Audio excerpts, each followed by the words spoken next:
Hey, what is up everybody? This is Stevie Breach coming to you here today. In this video today, we're going to be taking a look at The Rock. This is the epic journey of Dwayne "The Rock" Johnson throughout the history of WWE. This DVD, honestly, off the top of my head, probably came out sometime around October, November of 2011. It should be looked at as like one of the most complete WWE documentaries that they've ever done. But honestly, in my opinion, I think that they came out with this documentary on The Rock, seeing how he had just come back for WrestleMania 27. With that, they hyped up WrestleMania 28. They knew that they were going to hit big with WrestleMania 28 and the whole Rock versus Cena 1 year feud.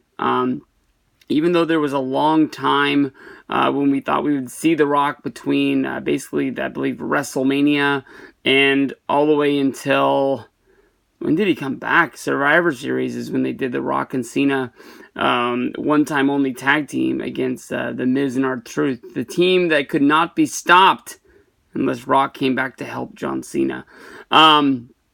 Basically, they left out The Rock beating John Cena at WrestleMania 28. They leave out The Rock coming back and defeating CM Punk after Raw 1000. Just magically, The Rock becomes the #1 contender to the championship.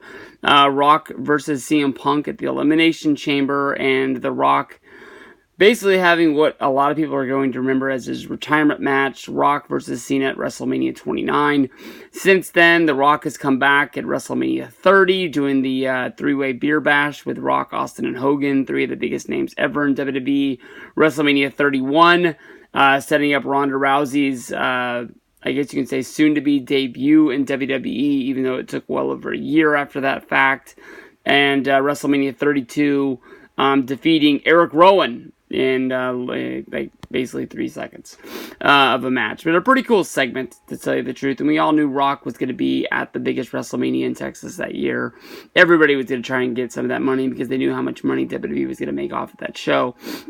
So the documentary here, honestly, is really good. It even, they interviewed Warren Sapp, the man who basically took The Rock's position on the defensive line, which, sort of stalled the Rock, or I guess at that time, Dwayne Johnson, from getting drafted into the NFL, which then sort of led him into the CFL, where his football dreams had come to an end, but reached out to Pat Patterson through his dad, got him some training, and then that got him into Memphis to be, sort of worked in the ring by Jerry the King Lawler, something that The Rock really owes a lot of respect to, and debuting at the Survivor Series in that Survivor Series tag match where Jim Ross would call him a blue chipper, and he would go on to have a very quick Intercontinental run, teaming up and having a lot of good feuds with Triple H.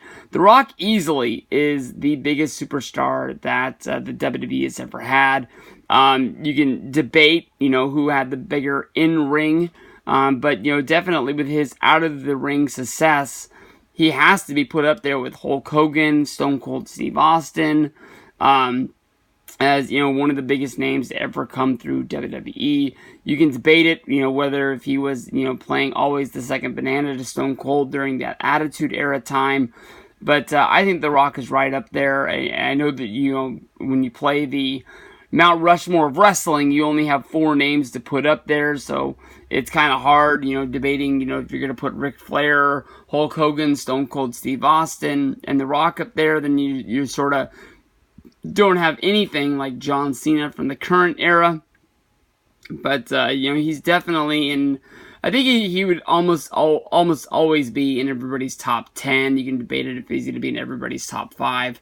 But, besides for the fact that, they don't cover WrestleMania 28, 29, and his later days, I think easily this is one of the best releases that you could do. It just sucks that it's not fully intact, I guess you can say, of his entire career.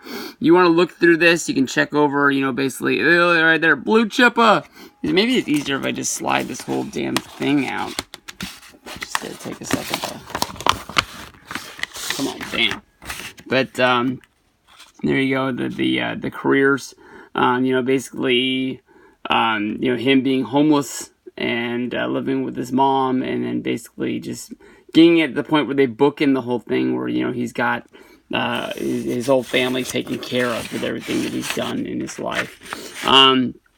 This one comes with a lot of stuff on here. You got triple threat match. Is that the first match on there? Oh, no. It starts over here. I apologize. On the end of this one.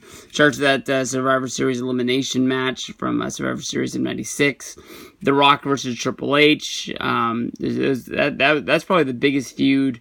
The Rock and Austin is pretty big, but Rock and Triple H is right there with it, honestly, in my mind. We've got the ladder match from SummerSlam 98. That is, of course, when he passed the torch to Triple H, and then he would ascend to go on to go after the WWE Championship at that time.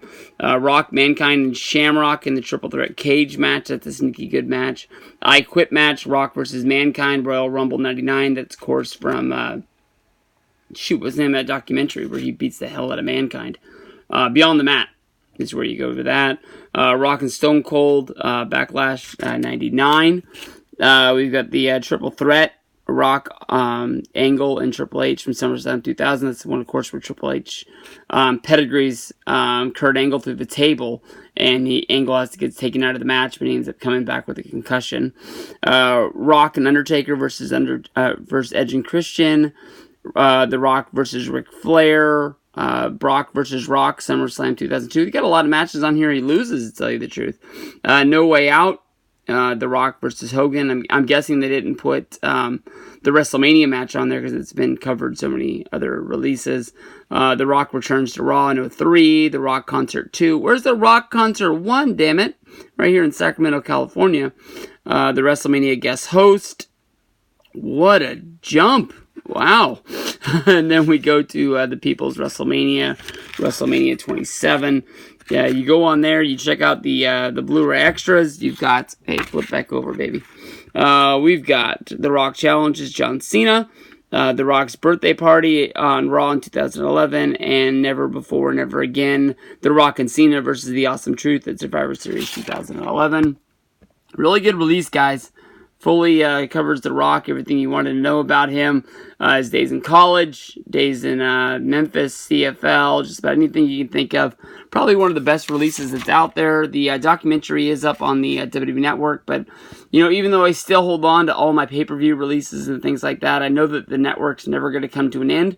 But it is pretty cool to be able just to slip in one of these discs and just watch a few hours of Rock matches and not have to flip around the network trying to find what you're looking for.